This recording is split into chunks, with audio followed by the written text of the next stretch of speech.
One, installing your LED flasher relay on a 2011 Honda Element. This pops right off and your flasher relay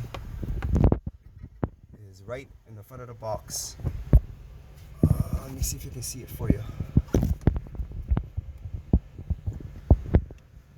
It's really hard to see, but it's going to be a bigger relay about halfway up the box.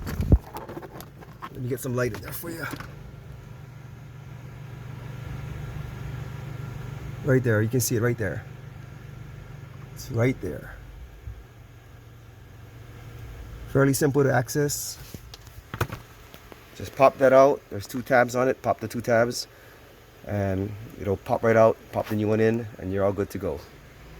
And that'll eliminate your hyper flashes.